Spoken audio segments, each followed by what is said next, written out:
Hi, I'm Allison Garner with Align Coaching, and today I'm going to continue on some insights that I've had as a result of reading Extreme Ownership, a book by a couple of Navy SEALs on leadership and the things that they've learned in the field in Afghanistan and Iraq, and then bringing that into the corporate world. It's a fascinating book.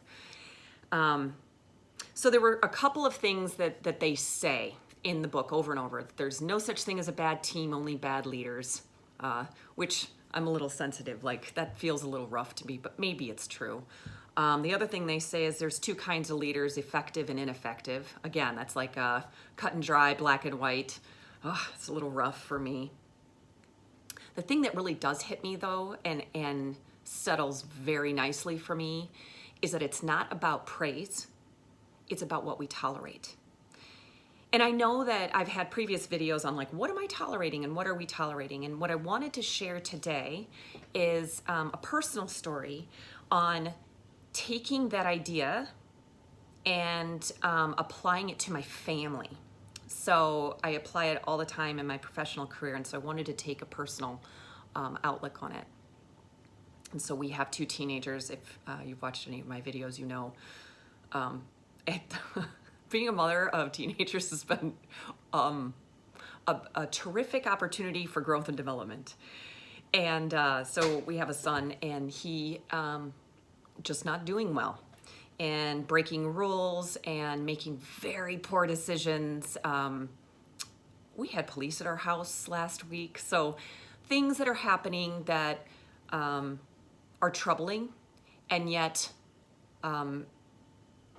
they're a huge opportunity for us as parents, as a family, as a team. So taking this idea of extreme ownership and applying it to, like, a leader of a family. And what I wanted to share is, when I think about it's not about the praise, it's not about acknowledgement, it's actually about what we're tolerating. I started to get really laser focused on what are we tolerating with him. Because everything, it's like the idea you're only as strong as your weakest link. The family can only be as healthy as the lowest form of what it tolerates. So if, for example, we tolerate lying, well, then that's going to have an impact on the entire team. It means we can't trust anybody, right? And if we can't trust anybody, then all of the things that fall out of that. If we tolerate bad behavior from each other, then it's more likely that we'll behave badly with others, and that we're not going to have close, deep connections with each other, which, again, it's not good for a team, and it certainly isn't good for a family. And so as I started to dive into, like, what we're tolerating, there are a lot of things. And what it did is I had to hold up the mirror to myself.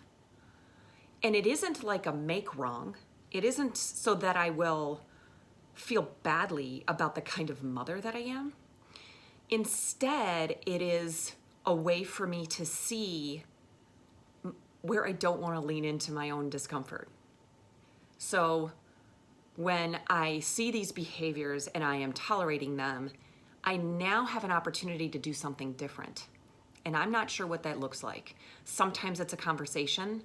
Sometimes it's not a conversation. Sometimes it's saying no to something and maybe not explaining it. Sometimes it's saying no to something and explaining it. Sometimes it's a negotiation. Sometimes it's just bringing something up and then saying, this doesn't work for me anymore. There's always, there's 293 ways to break a dollar. There's always a lot of options available. I can't use or execute any of those options until I'm aware of what I'm tolerating. So that's what has been so incredibly helpful in this book. I've been able to apply it to my professional life. I've been able to apply it with my clients. And now I'm applying it as a mother, and it's been really eye-opening, and I'm looking forward to what I'll learn through this very uncomfortable place. If you have any insights, challenges, discoveries, questions, please email me, Allison at aligncoachingllc.com. Thank you.